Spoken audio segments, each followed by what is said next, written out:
इतिहास की किताबों में 1857 के भारत विद्रोह के कई किस्से दर्ज हैं, लेकिन बहुत कम लोग जानते हैं कि अंग्रेजों के खिलाफ पहला सैनिक विद्रोह नहीं था। इससे पहले 50 साल पहले वेलोर में बड़ी तादाद में भारतीय सैनिकों ने हुकूमत के खिलाफ हथियार उठाए थे। पूरी घटना में करीब 200 अंग्रेज मारे गए और जख्मी हुए। 1806 में आज ही की तारीख यानी 9 जुलाई को यह बगावत हुई, जो इतिहास में वेलोर विद्रोह के तौर पर दर्ज है। आइए जानते हैं भारतीय सिपाहियों का 1806 में अंग्रेजों के खिलाफ पहला विद्रोह किस कारण हुआ और टीपू सुल्तान का इससे क्या कनेक्शन रहा। नमस्कार, मेरा नाम है रिया शर्मा और आप देख रहे हैं TV9 डिजिटल। ये दिलचस्प बात है कि 1806 में हुए सैनिक विद्रोह और 1857 की बगावत मिलते जुलते आधार पर हुई थी।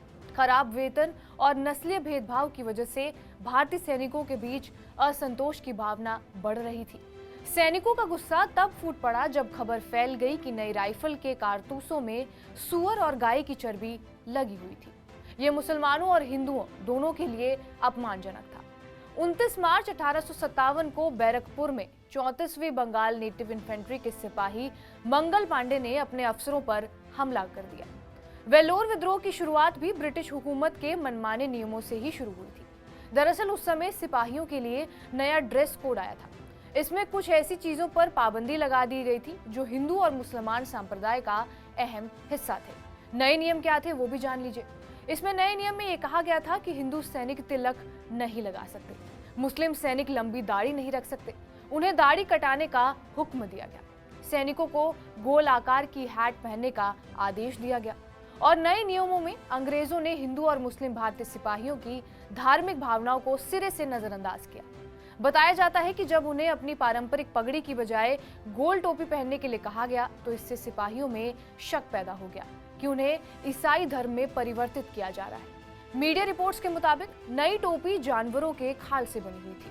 हिंदू गाय की खाल और मुस्लिम सैनिक सुअरों की खाल से बनी टोपी को पहनना नहीं चाहते थे। शादी के दिन ही किले पर हल्ला बोला गया था और ये किसकी शादी थी ये भी जान लीजिए। सैनिक अपने ब्रिटिश अफसरों से नियमों का विरोध कर रहे थे, लेकिन उनकी सुनने की बजाय शिकायत करने वालों पर कोड़े बरसाए गए। कुछ को उसी समय बर्खास्त कर दिया गया। नए नियमों के आने से कुछ महीनों बाद ही ब्रिटिश हुकूमत ने भारतीय सैनिकों का प्रचंड गुस्सा देखा। यही बात है 9 जुलाई 1806 की रात की। उस वक्त वेलोर किले में टीपू सुल्तान की बेटी की शादी हो रही थी। दरअसल 1799 में टीपू सुल्तान की मृत्यु के बाद उनका परिवार ईस्ट इंडिया कंपनी की हिरासत में वेलोर किले में रह रहा था। भारतीय सैनिकों के विद्रोह में टीपू सुल्तान के वंशजों ने सिपाहियों का साथ दे दिया था। शादी के बहाने विद्रोही सैनिक एक साथ इकट्ठा हो गए और आधी रात को उन्होंने किले पर हमला कर दिया। अधिकारियों के बैरकों को घेर लिया गया। किले के अंदर जो भी अंग्रेज अफसर दिखाई दिया उसे मौत के घाट उतार दिया गया। माना जाता है कि रातों रात 15 अंग्रेज अधिकारी और 120 अंग्रेज सैनिक मारे गए थे, जिसके बाद वेलोर किले पर कब्जा पूरा हुआ। सुबह तक वेलोर किला भारतीय सैनिकों के कब्जे में था। उन्होंने टीपू सुल्तान के बेटे फतेह हैदर को अपना राजा घोषित किया। साथ ही किले पर मैसूर सल्तनत का झंडा भी फहराया।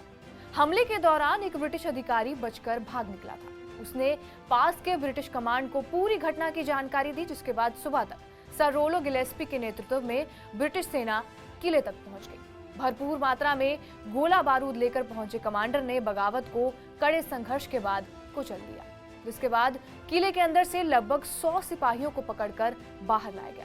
गिलेस्पी के हुक्म पर उन्हें दीवार के सहारे खड़ा करके गोलियों से भून दिया गया। थोड़ी देर में तकरीबन 350 विद्रोही सिपाही मार डाले गए। कुछ जख्मी सिपाहियों पर अदालत ने मुकदमा चलाया और उन्हें फांसी की सजा हुई। 6 सैनिकों को तोप से उड़ा दिया गया। भले ही अंग्रेजों ने विद्रोह कुचल दिया हो, लेकिन बगावत से सहम हुए ब्रिटिश हुकूमत ने नए ड्रेस कोड को वापस ले लिया। भारतीय सैनिकों को कोड़े से मारने पर प्रतिबंध लग गया। साथ ही टीपू सुल्तान के परिवार को कलकत्ता भेज दिया गया। बहरहाल, आपका इस वीडियो पर क्या कुछ कहना है हमें कमेंट बॉक्स में जरूर बताएं। बाकी देश और दुनिया की तमाम बड़ी खबरों के लिए बने रहिए हमारे साथ TV9 डिजिटल पर।